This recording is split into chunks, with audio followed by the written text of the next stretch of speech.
ये मत बताया करो कहां पहुंचना है।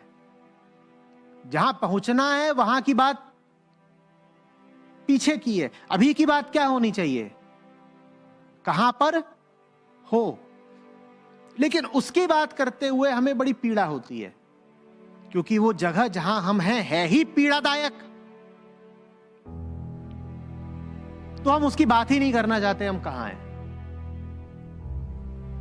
इसलिए हम अपनी वर्तमान स्थिति की बात ही नहीं करना चाहते, क्योंकि नंबर है कुल 2।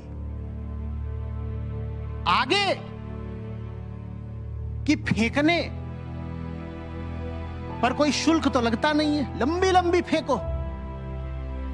कोई नियम तो है नहीं कि जिसके 2 नंबर आए हैं वो आगे 98 की सोच नहीं सकता। बल्कि ये तो और बड़ी बात मानी जाती है कि देखो ये गटर में पड़े हुए हैं, लेकिन बात करते हैं आसमानों की।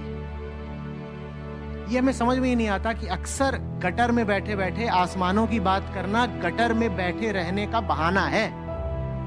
कि गटर में बैठ के भी अगर आसमानों की बात हो सकती है तो गटर से बाहर ही क्यों है। होगे तुम गटर में बैठे बैठे ही मजे आ गए। नंबर है 2 और बात कर ली नंबर 98 की, शाबाश, अगले साल 98%। तुम अपनी हालत देखो, तुम 2 से 3 कर लो, यही बड़ी बात है। और संभावनाओं से किसका पेट भरता है भाई। हर रसोई में रोटी की संभावना होती है। रोटी नहीं बनी तो क्या रसोई चाटोगे। संभावना से पेट भर जाएगा क्या तुम्हारा।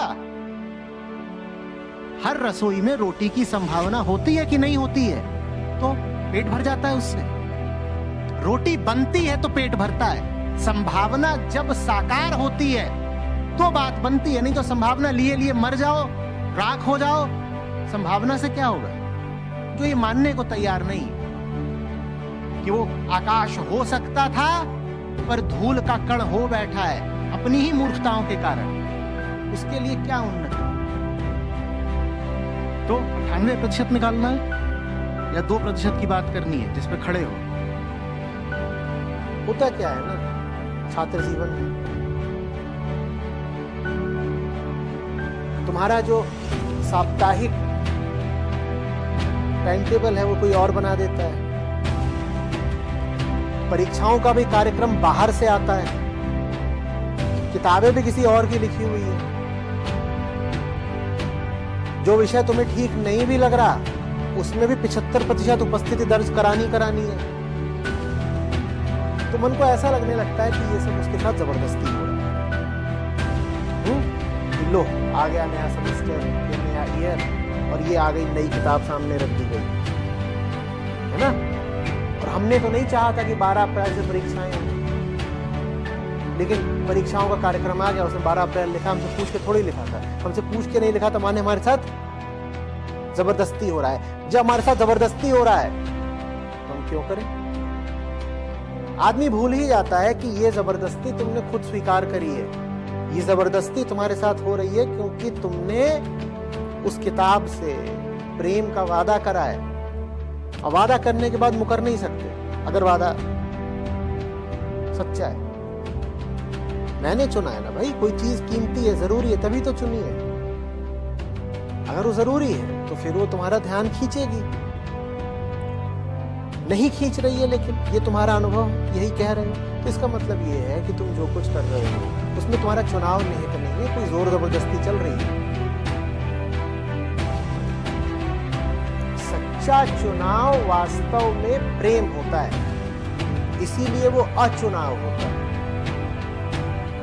इसीलिए उसमें चुनाव करने की प्रक्रिया में बहुत झंझट नहीं होता। जैसे प्रेम में झंझट होती है बहुत, क्या प्रेम करूं कि नहीं करूं है भाई।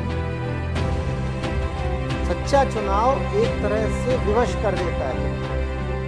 जब चुन लिया तो इसी के साथ है, मन इधर उधर भाग ही नहीं सकता, खुद ही तो चुना है, इश्क है भाई। अब कैसे इधर उधर भाग जाओगे। और अगर इधर उधर भाग रहे हो तो इसका मतलब चुना ही नहीं है, या चुनाव बेहोशी में हुआ है। जिम्मेदारी अपने ऊपर लो, कहो ये जो कुछ भी हो रहा है मैंने स्वयं आमंत्रित किया है। मैं चाहता हूं कि मुझे रगड़ दिया जाए, मैं चाहता हूं कि वाइवा में मुझसे खतरनाक सवाल पूछे जाए, मैं चाहता हूं कि पाठ्यक्रम इतना भारी हो कि मेरा सर फट जाए।